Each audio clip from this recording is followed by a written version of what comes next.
this great capacious bowl of a stadium, the home of the legendary Giants and Jets, and the setting where 36 days from now someone will get their hands on the World Cup. 5 games down, this is the first of 99 still to play. As you see, the excitement, the enthusiasm for this game is evident. An estimated 500,000 Brazilians live in or around the New York, New Jersey area.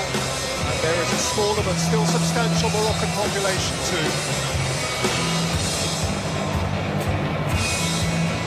And here are the players they have come to see.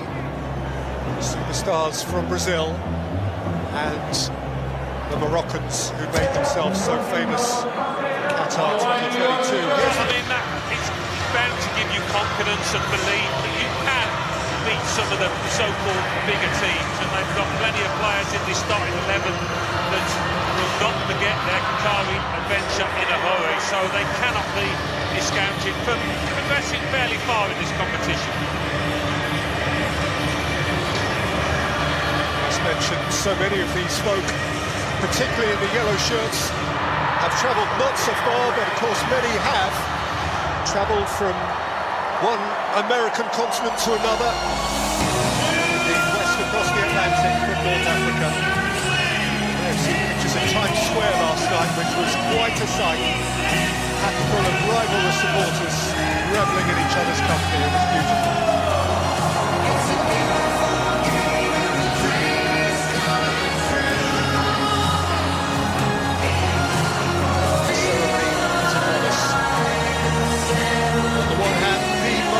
Flag in all of international football.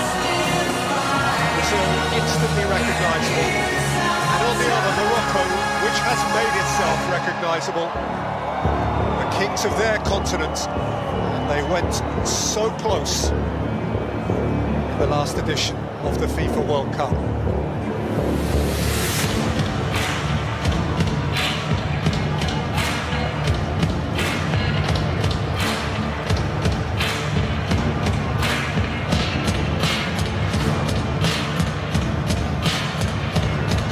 Inside the New York Jersey Stadium, the capacity of which is 82,500, and every seat is expected to be occupied tonight. This is very much an event football match. It feels like a proper soccer stadium, shall we say. I know they don't play that particular sport here regularly, but the stands are really close to the pitch. Full house, it'll be a brilliant atmosphere.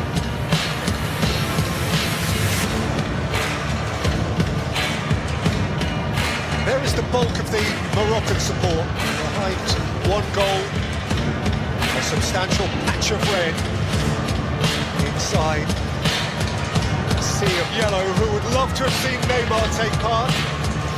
He's not here to be a spectator, but at least for the first game or two, that is his fate.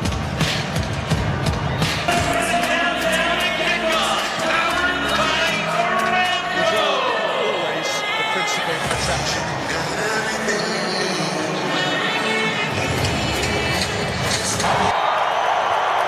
Truly gorgeous evening, blue sky, delicious sunshine. Santos, that was one of the positions which was worthy examination, and that is a very prompt and pretty hefty challenge, which Ibanez at right back for Brazil is principally a centre-half, having to fill in. That was his challenge. Yeah, both full-backs of Brazil now, committed fouls, and a key area, I think, both flanks out there. I think of Rafinha attacking Mazraoui. And he's sent it back to the shot, which is hoisted away by Gabriel.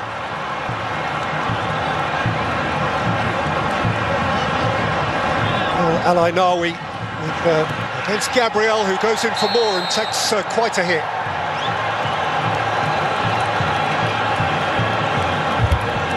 It's a ball that both were entitled to go for. Barry! What a finish!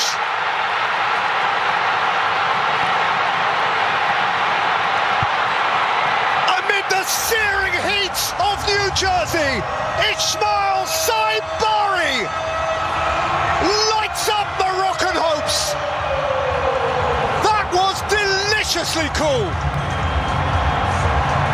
But they've looked vulnerable, Brazil, every time Morocco have come at them. But this ball by Brahim Diaz was right through the heart of that Brazilian back four.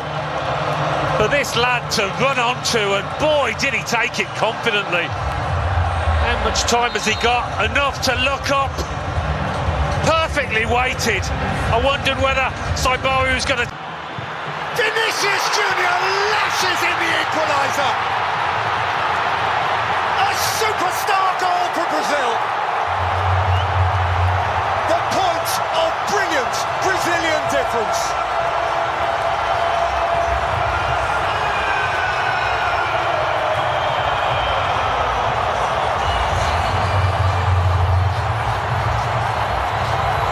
Well, when you're struggling, when you can't string 2 or 3 passes together, when you're low on confidence, you look to your superstars to try and dig you out of a hole. And Vinicius Junior has just done that. Ari, Kibi.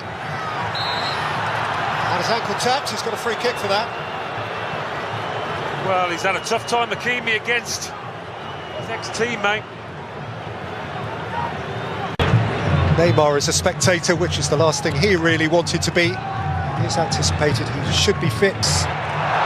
Daniels ran into Diaz, and Morocco have a free kick.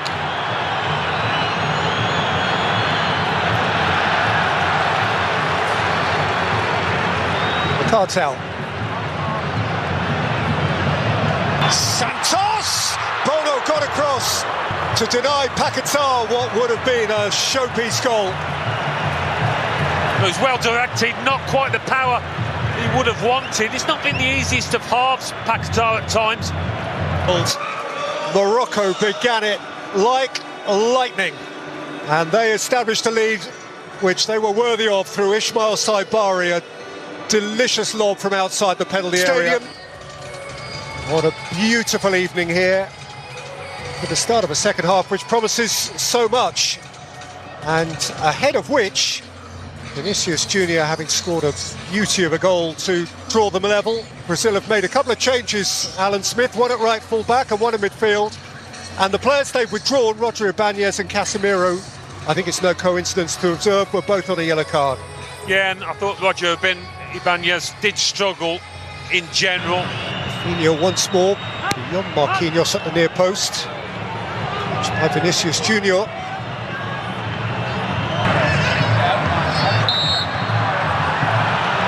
Our referee's brought it back. Kibi is writhing.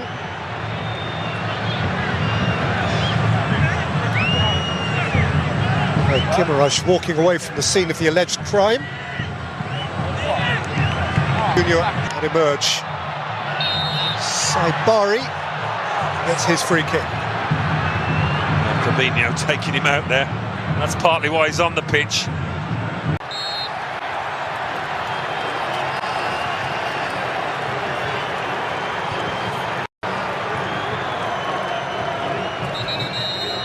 He saw the moment get away, and if he looks over his shoulder, he will see that there is...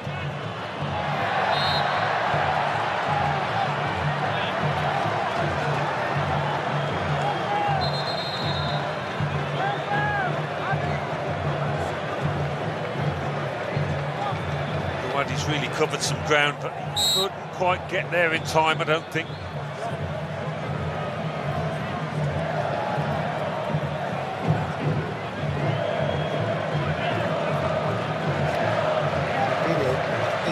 Obliged to take his leave here because he's losing blood, and here finally come those Moroccan changes which have been in the offing for quite a while.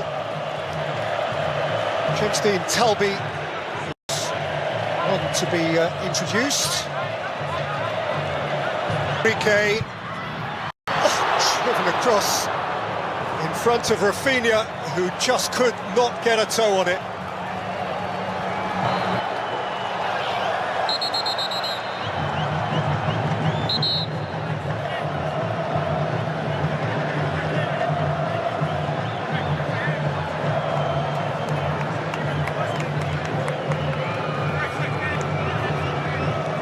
Morocco have a player down injured, and Slavko Vincic has wisely used this as an opportunity to invite the players to take a hydration break.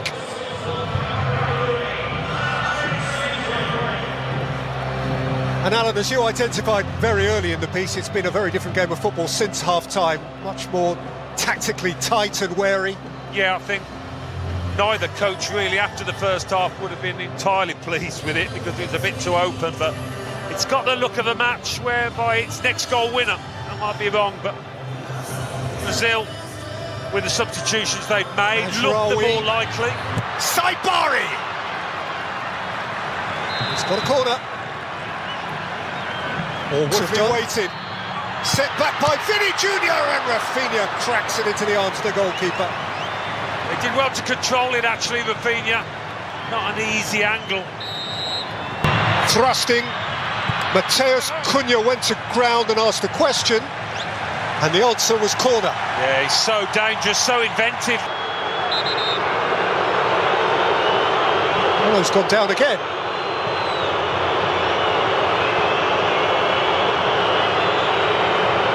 Here is that heart-in-mouth moment.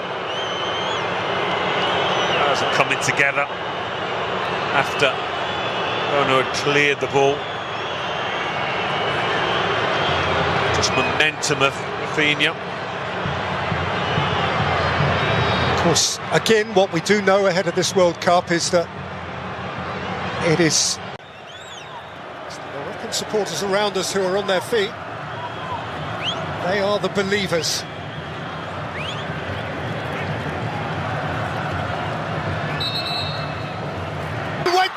Went down again at the feet of Amai Mooney.